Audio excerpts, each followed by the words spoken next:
យោសួស្តីអ្នកទាំងអស់គ្នាខ្ញុំបាទហាសមីស្វាគមន៍មកកាន់វីដេអូថ្មីហើយថ្ងៃនេះដែរយើងនឹងបន្តស្អីរឿង The Academy Genesis Software របស់យើងជាបន្តទៀត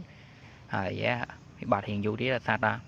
មួយថ្ងៃហ្នឹងវារៀងទៅមានសលេងខានសារតែមីងវាគេធ្វើផ្ទះអញ្ចឹងទៅវាថ្លង់ចុយមកបាក់ចូលលេងចឹងទៅមិនឲ្យមីងចេញរឿងយូរហើយឥឡូវកុំសប្បាយវិញចូលសាររឿងរបស់យើងតែម្ដងទៅហើយមូលហេតុហ្នឹងគឺដោយសារបណ្ដាសាដែលនៅក្នុងខ្លួនរបស់រ៉ូណារបស់យើងហ្នឹងឯងដល់មីយ៉ាស៊ីគ្រីកុំចង់ឲ្យខាតពេលវេលាយូរមីយ៉ាស៊ីគ្រីក៏បានប្រាប់ថាពលរបស់គាត់នឹងទីយកបណ្ដាសាដែលក្នុងខ្លួនរបស់ចារ៉ាឌីនហ្នឹងជាមកខាងក្រៅតែម្ដងហោបតបយកដាសាមួយហ្នឹងគឺជាម្ដងខាងក្រៅហើយយើងបានឃើញថារូបរាងរបស់ភាសាមួយហ្នឹងគឺអាក្រក់ក្រៃខ្លាំងមែនទែនតាមចង់សាំពេលវេលាយូរមីយ៉ាស៊ីគ្រីក៏បានយកដាសាមួយហ្នឹងគប់អរកានរ៉ូណាហើយក៏បានប្រោរ៉ូណាហ្នឹងបំផ្លាញកាន់វាចោលទៅដល់រ៉ូណាក៏ចង់សាត់បែកច្រើនដែររ៉ូណាក៏បានប្រសិនដារបស់គាត់បំផ្លាញដាសាមួយនេះចោលតែម្ដងបន្ទាប់ពីរ៉ូណាក៏បានបំផ្លាញកាន់ដាសាដែលក្នុងខ្លួនរបស់ចារ៉ាឌីនហើយយើងក៏បានឃើញថាចូលរៀនហ្នឹងអាការៈរបស់គាត់ហ្នឹងគឺរីកធូរស្បើយហើយក៏តែពេលនោះមីយ៉ាស៊ីគ្រីក៏បានចាប់អារម្មណ៍ទៅលើរាងកាយរបស់រ៉ូណាដែលសារគាត់បានឃើញថារាងកាយរបស់រ៉ូណាចាប់ដើមមានរំហោនៃមានណាក៏បានរត់ឆ្លងកាត់ហើយអាមុនហ្នឹងឯមីច្រឡំក៏ពិតហ្នឹងរ៉ូណារបស់យើងប្រាថាមូលនៃម៉ាណាច្រឡំ5ម៉ាណាត្រង់ខាតទេគឺរ៉ូណារបស់យើងគាត់ទទួលអារម្មណ៍ពីម៉ាណាតែប៉ុណ្ណោះហើយមីយ៉ាស៊ីគ្រីក៏បាននិយាយទៅកាន់រ៉ូណាថាទោះបីជារ៉ូណារបស់យើងហ្នឹងគឺមានរហូតនៃម៉ាណាក៏ដោយក៏តែរ៉ូណារបស់យើងហ្នឹងប្រើប្រាស់ម៉ាណាមិនទាន់បាននោះទេ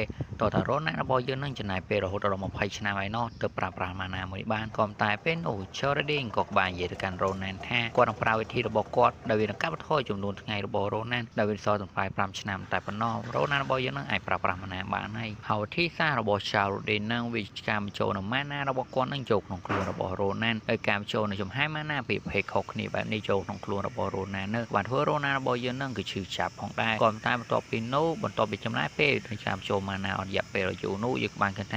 ារ៉ូណារបស់យើងនឹងចាប់ដើមមានស្នូនៃម៉ាណាហើយបន្ទាប់ពីចារ៉ាឌីនក៏បានចំណាយកម្លាំងនៃម៉ាណារបស់គាត់រៀងច្រើននោះក៏បានធ្វើគាត់ចង់ស្លាប់អត់ហើយក៏តែគាត់នៅតែទៀមទាត់ការរ៉ូណាអំពីជារបស់សារដែលមកផ្ដោតការរ៉ូណារបស់យើងនឹងឯងបន្ទាប់ពីនោះយើងក៏បានឃើញថារ៉ូណារបស់យើងនឹងក៏បានមកដល់កាយាល័យរបស់ចារ៉ាឌីនហើយពេលនោះយើងបានឃើញអក្សរពិរុទ្ធនៃការការពារនៅមុខនឹងផងដែរតែចំអងពេលវេលាយូរចារ៉ាឌីនក៏បានប្រាស្វែរបស់គាត់បានដោះសោនអក្សរពិរុទ្ធមួយនឹងចោលតែម្ដងហើយពេលនោះយើងបានឃើញច្រកទ្វារមួយបន្ទាប់ពួកគាត់ក៏បានដើរចូលដល់ក្នុងយើងបានឃើញថានៅនឹងចារ៉ាឌីនក៏បានផ្សោតទៅកាន់ពពួកបិសាចផងដែរហើយពេលនោះយើងក៏បានឃើញរាងកាយរបស់នារីម្នាក់ដែលបាននៅក្នុងទូពិសោធន៍ផងដែរហើយម្នាក់នឹងគឺជាប្រពន្ធរបស់ចារ៉ាឌីនរបស់យើងនឹងឯងហើយពេលនោះរ៉ូណារបស់យើងក៏បានសួរទៅកាន់ចារ៉ាឌីនថាតើគាត់កំពុងធ្វើស្អីនឹងហើយពេលនោះចារ៉ាឌីនក៏បាននិយាយប្រាប់កាន់រ៉ូណាថាកាលពីប្រហែលខែឬក៏ប្រហែលឆ្នាំមុនក៏បានចងចាំពីវានោះទេកាលពេលនោះប្រពន្ធរបស់គាត់គឺត្រូវបានស្លាប់មិនដឹងស្លាប់ក៏មិនទេហើយគាត់ក៏បានព្យាយាមគ្រប់សពបែបយ៉ាងដើម្បីស្ដារជីវិតរបស់នាងត្រឡប់មកវិ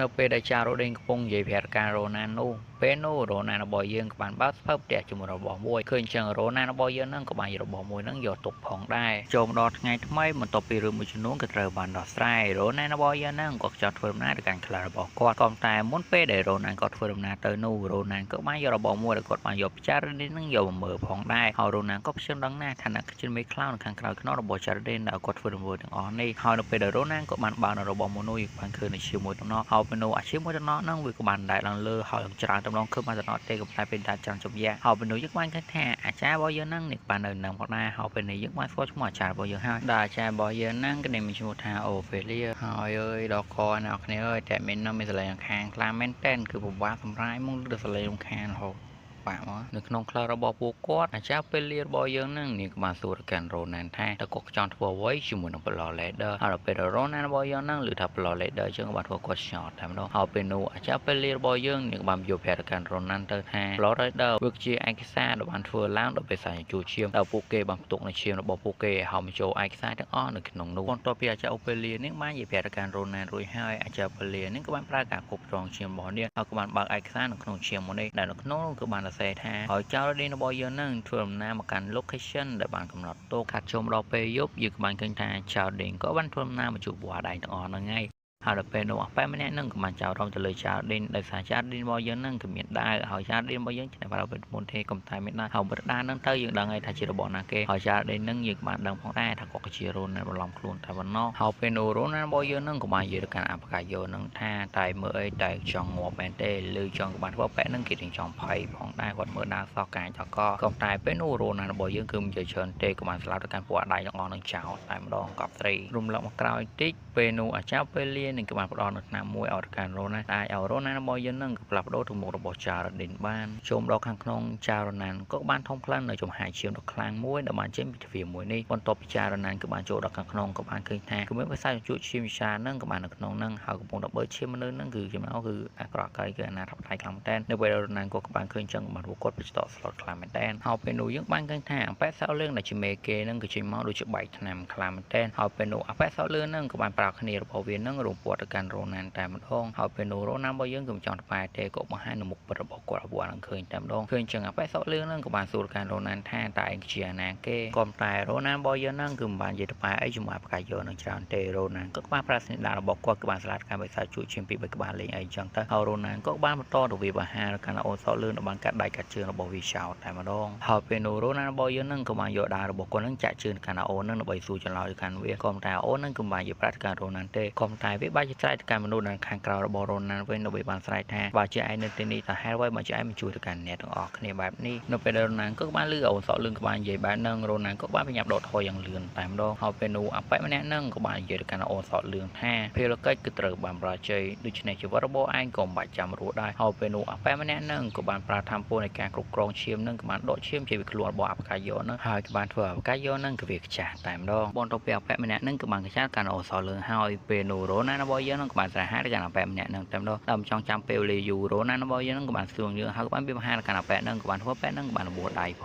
ងដែរហើយយើងភ័យឈ្មោះអប៉ែណាហើយទៅដល់អប៉ែម្នាក់ហ្នឹងក៏មានឈ្មោះថាបេសហើយពេលនោះអប៉ែបេសេហ្នឹងក៏បានប្រើការគ្រប់គ្រងឈាមហ្នឹងហើយក៏បានវាបហាទៅកាន់រ៉ូណាល់ហើយក៏បានធ្វើរ៉ូណាល់របស់យើងហ្នឹងក៏រៀងបាក់ទប់ទល់ដែរអូមិនបាក់ទប់ទល់ទេគឺបាក់ទប់ទល់តែម្ដងហើយពេលនោះរ៉ូណាល់របស់យើងហ្នឹងគឺមិនបានបោះបង់ទេដល់រ៉ូណាល់ក៏បានប្រើរបួសមកគាត់លឿនហ្នឹងបានស្ទូតកាន់អប៉ែបេសេនឹងម្ដងទៀតហើយអប៉ែបេសេហ្នឹងក៏ឡើងចង់ថ្វាយមួយរ៉ូណាល់ដែរក៏បានបើកនឹងការវាបហាដ៏ធំផងដែរទៅកាន់រ៉ូណាល់ដល់ការប្រយុទ្ធរបស់អ្នកទាំងពីរដែលប៉ះគ្នាហើយកំតែក៏មានមនុស្សម្នាក់ហ្នឹងក៏បានជួបនឹងការប្រកួតរបស់អ្នកទាំងពីរតែម្ដងតែម្នាក់ហ្នឹងគឺមានអាកាឆាក្រៅពីអាចារ្យអូពេលីនោះទេហើយយើងមើលទៅកាន់ទឹកមុខរបស់អប៉ែបេសេទៅដូចឆ្លុះស្គាល់ការអាចារ្យពេលីផងដែរហើយពេលនោះអប៉ែបេសេហ្នឹងចង់ដើររត់ការអាចារ្យពេលីហើយក៏តែពេលនោះអាចារ្យពេលីនោះមកយើងហ្នឹងក៏បានហាមគាត់កាន់គាត់កុំឲ្យដើរចិត្តនេះអសោះហើយយើងឡងមកកាន់រកម្មតិចទៅការពេលនោះម្ដាយរបស់អាចារ្យពេលីហ្នឹងគឺនាងត្រូវបានស្លាប់ហើយយើងបានឃើញថាអប៉ែបេសេហ្នឹងក៏បាននៅនឹងផងដែរហើយយើងមិនដឹងអំពីទំនាក់ទំនងរបស់អ្នកទាំងពីរហ្នឹងខាត់ជាវ័យនឹងគ្នាទេដោយសារសេរីគេមិនទាន់ប្រាប់នៅខាងក្រៅវិញយើងក៏បានឃើញថាអាគេកំពុងនិយាយគ្នាកំសត់នោះរ៉ូណាល់របស់យើងហ្នឹងគឺគិតណាឆ្កុយអាណាគេវាយខ្ញុំមុនខ្ញុំវាយគេមុនឯណានេះបែកងាងខ្លាំងមែនទែនហើយពេលនោះអប៉ែបេសេហ្នឹងក៏បានស្លឹងមើលកាន់រ៉ូណាល់ផងដែរដែលបានឃើញថារាងកាយរបស់រ៉ូណាល់ហ្នឹងគឺបណ្ដប់ដល់ចំហាយម៉ាណាពណ៌ខៀវតែច្រឡំពណ៌បៃតងតែម្ដងដល់ចង់សាំពេលវេលាយូរអប៉ែបេសេហ្នឹងក៏បានផ្ដល់នៅខ្លឹមសារឈាមដែលរ៉ូណាល់ចង់បានហ្នឹងឲ្យទៅកាន់រ៉ូណាល់តែម្ដងមុនពេលចាក់ចេញអប៉ែបេសេហ្នឹងក៏បាននិយាយថាវាស័ក្តិសមនឹងតួបានសម្រាប់មិត្តភ័ក្តិដែលគាត់ខានឃើញអស់រយៈពេល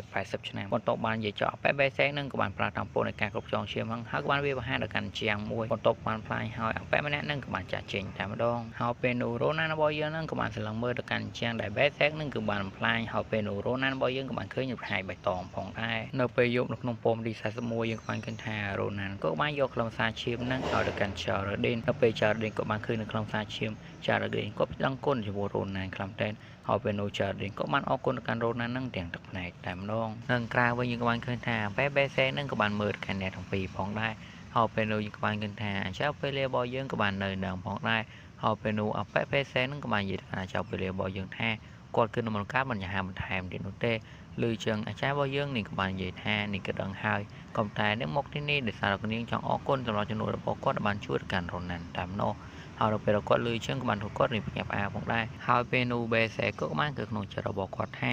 វាពិតជាផ្អាកខ្លាំងណាស់ត្រឹមតែ83ឆ្នាំតែម្ដងនេះក៏បានផ្លាស់ប្ដូរខ្លាំងណាស់វាគួរអរគុណទៅកាន់ក្មេងប្រុសម្នាក់នោះដែលមានឈ្មោះថារ៉ូណាបន្ទាប់បាននិយាយបែបនេះរួចបេសេក៏បានលាទៅកាន់អូប៉េលីដើម្បីចាក់ចេញទៅបាត់ទៅរំលឹកមកក្រោយបន្តិចនៅពេលដែលបេសេនឹងក៏បានផ្លាញថ្មនៅជិតនោះបានធ្វើរ៉ូណារបស់យើងនឹងក៏បានឃើញនៅថ្មមួយដែលថ្មមួយនឹងវាដូចជារបត់នៅកន្លែងសារ៉េអញ្ចឹងពីថ្ងៃក្រោយមកនៅទីក្រុងមួយយើងក៏បានឃើញថារ៉ូណានិងគ្នារបស់គាត់នឹងក៏បានមកដល់ទីនេះផងដែរដើម្បីធ្វើនៅភាគីអ្វីមួយកាលក្នុងព្រៃមួយយើងក៏បានឃើញពពួកវិសាចអកនិង Goblin ដែលវាត្រូវបានជាដល់អូនសក់ហមមួយនេះដើម្បីវាផាតកាន់បរោះម្នាក់ហើយពេលនោះយើងក៏បានឃើញបរោះម្នាក់នឹងបានជីកមហានអ៊ូរ៉ារបស់គាត់នឹងក៏បានធ្វើពួកវិសាចអស់នឹងក៏វាបាក់ស្បាតតែម្ដងហើយក៏បានធ្វើអូនសក់ហមរបស់យើងនឹងក៏បានភ័យផងដែរហើយពេលដល់មួយចាំយូរបរោះម្នាក់នឹងក៏បានស្ទុំឲ្យលឿនហើយក៏បានទីក្បាលរបស់អូនសក់ហមនឹងក៏បានធ្វើវាគឺងាប់បាត់ទៅហើយពេលនេះយើងក៏បានឃើញរូបរាងរបស់បរោះនឹងរៀងច្បាស់ហើយដែលគាត់គឺជាសត្វខ្លាក៏តែរ៉ូណារបស់យើងបាច់ចាហៅគេថាសត្វឆ្មាវិញដែលបរោះម្នាក់នឹងឈ្មោះថាចាយប៉ា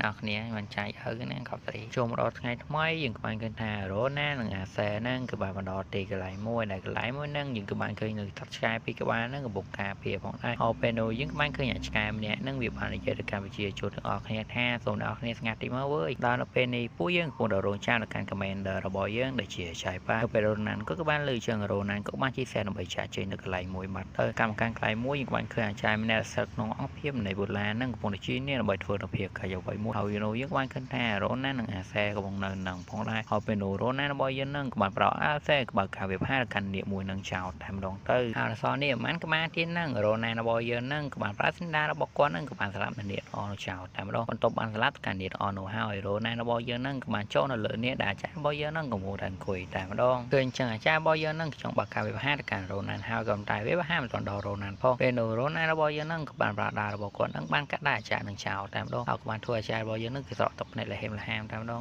កំសត់ដល់គាត់ហើយពេលនោះរ៉ូណារបស់យើងនឹងក៏បានកម្រៀនទៅការអាចារ្យម្នាក់នឹងដើម្បីទទួលនៅព័ត៌មានសំខាន់ហើយមើលជឿរបស់រ៉ូណានៅកប់សេរីក៏តែអាចារ្យរបស់យើងនឹងសុខចិត្តយកគឺផងប្រាថ្នារ៉ូណារបស់យើងទេហើយពេលនោះអាចារ្យរបស់យើងនឹងក៏បានប្រាណនៅវិញយ៉ាងក៏បានតេទៀងនៅលេខដ៏ធំមួយនៅខាងលើរបស់រ៉ូណាហើយពេលនោះអានេះមួយនឹងក៏បានហត់សម្ដៅទៅកាន់អ្នកទាំងពីរតែម្ដងក្នុងគោលបំណងខាំអ្នកទាំងពីរឲ្យងាប់ទាំងពីរអ្នកតែម្ដងក៏តែពេលនោះនាងមួយនឹងមិនទាន់បានខាំដល់រ៉ូណាផងពេលនោះក៏មានណាម្នាក់នឹងក៏បានពូវាជាពីរតែម្ដងដែលម្នាក់នឹងគ្មានណាគេឆ្ងាយក៏ពីចៃប៉ានោះទេតាមចាំយូរពេលនោះចៃប៉ាក៏បានប្រាណនឹងកញ្ញារបស់គាត់នឹងហើយក៏បានវាបហារកាន់នាងមួយនឹងក៏បានវាធ្លាក់ចុះក្រោមតែម្ដងនៅពេលដែលផ្សាយក៏បានសោអស់យើងបានឃើញថារ៉ូណារបស់យើងនឹងក៏ត្រូវបានចៃប៉ាក៏ច្បាច់កបាត់ហើយដល់ពេលនោះចៃប៉ាចង់សួរកាន់រ៉ូណាក៏តែពេលនោះរ៉ូណារបស់យើងបែរជាការបែកចៃប៉ាវិញថាអាចឆ្មាចរាយោតែចង់ងាប់មែនទេដល់ពេលនោះរ៉ូណារបស់យើងនឹងក៏បានប្រើស្នេហារបស់គាត់ក៏បានវាបហារកាន់ចៃប៉ាហើយក៏បានដកខ្លួនរបស់គាត់ជាចាប់ដៃរបស់ចៃប៉ាផងដែរហើយដល់ពេលនោះចៃប៉ាក៏បាននិយាយទៅកាន់រ៉ូណាថាតែជាអ្នកប្រយុទ្ធមែនទេហើយពេលនោះចៃប៉ាក៏បានលើកនៅរបស់គាត់ហើយក៏បានវាបហារកាន់រ៉ូណាមួយទំហឹង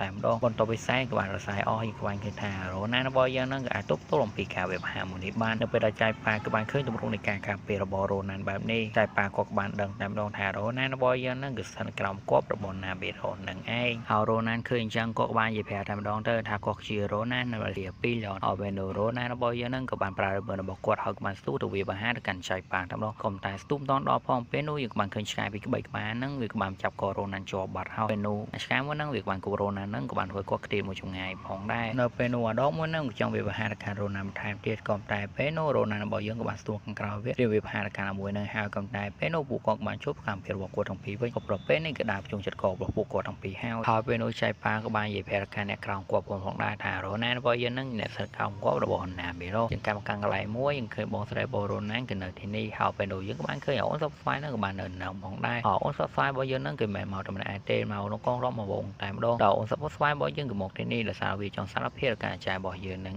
ឯង